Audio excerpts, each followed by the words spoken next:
پیاز چې په انګلیسي کې ورته اونین ویلی سو. پیاز مختلفې ورایټیانې او ډولونه لري چې د هغو د جملې څخه یو شنه پیاز دی چې سرونه یې پلن او نور نري وي او شنه برخه یې زیاته وي، د نورو په نسبت ډېر خواږه او خوندور وي. دوهم یې ګندنې ته ورته پیاز دی چې ټوله سیده زرغونه وي. دریم سره پیاز دی چې زیاتره استعمالیږي. څلورم ژړ پیاز دی چې په همسایه ملکونو کې استفاده ځینې کیږي. او پنځم یې هګۍ ته ورته چې شالوټ پیاز هم ورته ویلی سو. شپږم سپیټ یا خوږه پیاز چې زیاتره خلک یې خوښوي. اووم سپین پیاز چې د رنګ پر اساس یې خلک خوښوي. پیاز د زراعتي محصولاتو له جملې څخه یو عایداتي محصول دی چې د دغه محصول په پیسو باندې کښتګر خپل کورونه د مکمل کال لپاره چلوي. پیاز په اشپزۍ کې د سبزیجاتو له ډلې څخه هغه سبزي دی چې په هر وخت کې استفاده ځینې کیږي. شوانی جوړه په 50 باندې پیاز جال په 10 شوانی جوړه په 50 پیاز جال په 10 جوړه په 50 پیاز جال په 10 شوانی جوړه په 50. د افغانستان پیاز په تیره بیا د جنوبي غرب زون او ځای پیاز لکه د کندهار، هلمند، زابل، روزګان دغه پیاز زیاتره وخت نږدې همسایه ملکونو ته په تجارتي بڼه وړل کیږي او صادریږي.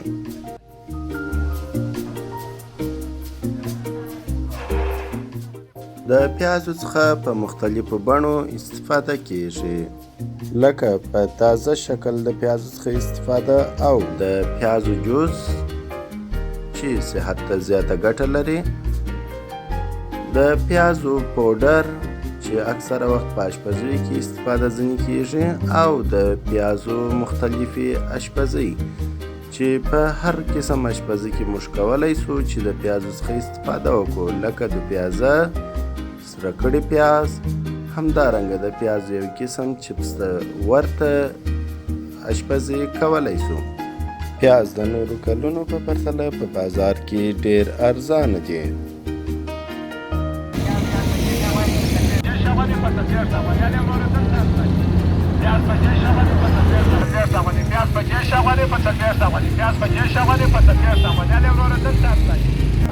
دا چې سږکال د پیازو بازار ډېر کمزوری دی او ډېر ارزانه خرڅېږي، نو دې اړوند د ورور سره مرکه لرو، هغه به تاسو ته د پیاز د بازار اړوند معلومات درکړي.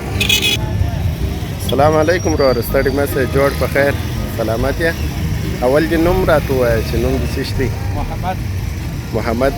وروره څنګه دي د پیاز بازارونه اوس؟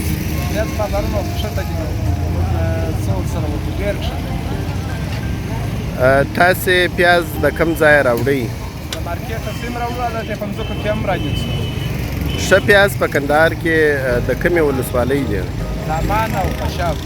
د خوشاب د کلي ده او د دامان ولسوالۍ، خپله خوشاب هم د دامان په ولسوالۍ کې راځي. ښه، نو پیاز د تیر کال په پرتله سږ کال ګران دي که ارزانه دي؟ سږ کال خو د پروش کال ډېر ارزانه دي. پروسږ کال یې قیمت څو و؟ پروش کال دا وخت په 1.5 180 170 تر 200 پورې دا خرڅېدله. یو جال یې هم د دې هم 1.5 200 تر 200 شی دا خرڅېدله. سږ کال په څو دي؟ سږ کال په مارکېټ کې د 10 نیولې بیا د 30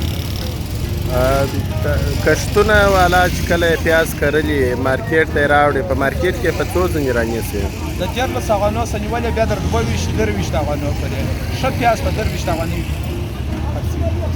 دا نو کله چې دغه کښتګر پیاز کرلي دی خپل مصارف وسنجوي، بالاخره دته څو پاتېږي او څو مصارف ځینې کوي؟ دته دغه اوس مصرف چې یې دغه مصرف څخه 2 افغانۍ پاتې شوې، که 3 افغانۍ پاتې شوې، هغه نور مصرفونه هغه یې امبرونه چې ورکړي دي هغه چې حساب کړي تاوان راوړي. یعنې تقریبا یو جال چې دی سره برابروي، دغه د جال مصارف څو دي؟ یو جال 2 افغانۍ جال دی، په 3 افغانۍ ورډکوي، په 4 افغانۍ ورسره راوړي، په 15 افغانۍ کورد ورکوي. هر چې حساب ورته وکړي دا تقریبا 19 افغانۍ شول. یوه افغانۍ کمیشن دی، دا 10 افغانۍ. یو خو به دوی خوري په مارکېټ کې نه خوري، برای یوله نه پاتېږي پکې، داسې یا به 2 افغانۍ پاتې شي یا به 3 افغانۍ پاتې شي. په 22 هغه ګران پیاز چې خرڅ کړي په 22 افغانۍ ښه خرڅ کړي. تاسې بیا دا پیاز چکنه په څو خرڅوئ؟ جوړه جال په 10 افغانۍ، جوړه په 50 افغانۍ.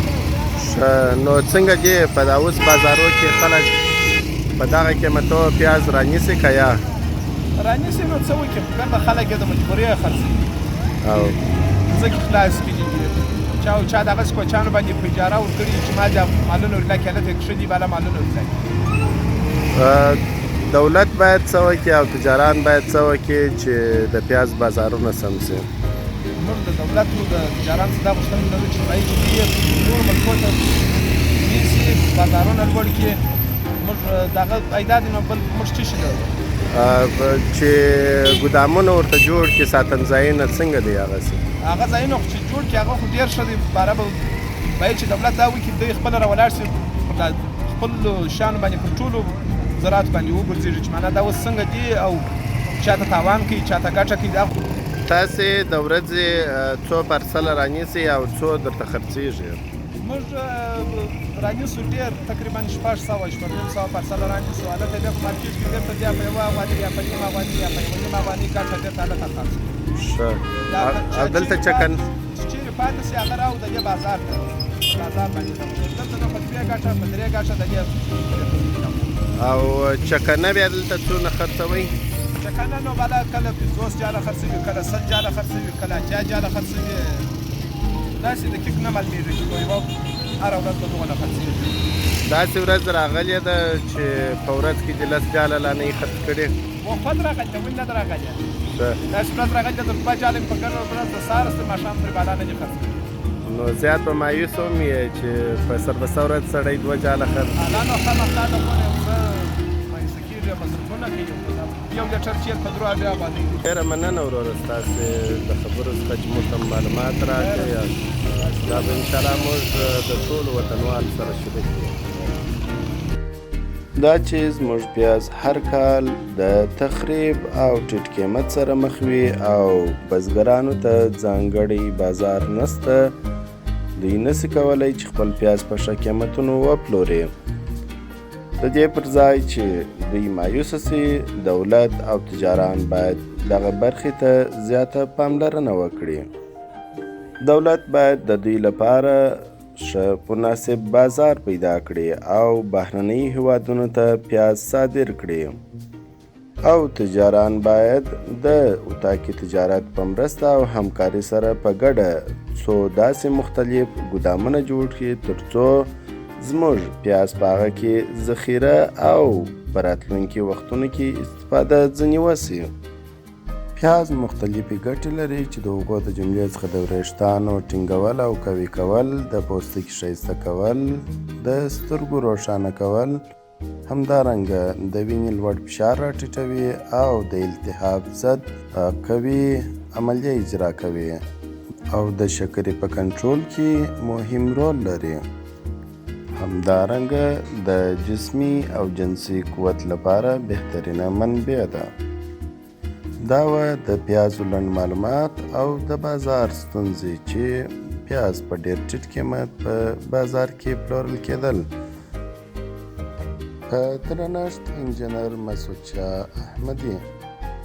لطفاً ویډیو در سره شیر، لایک او سبسکرایب کړئ ترڅو نورو خلکو ته هم ورسیږي.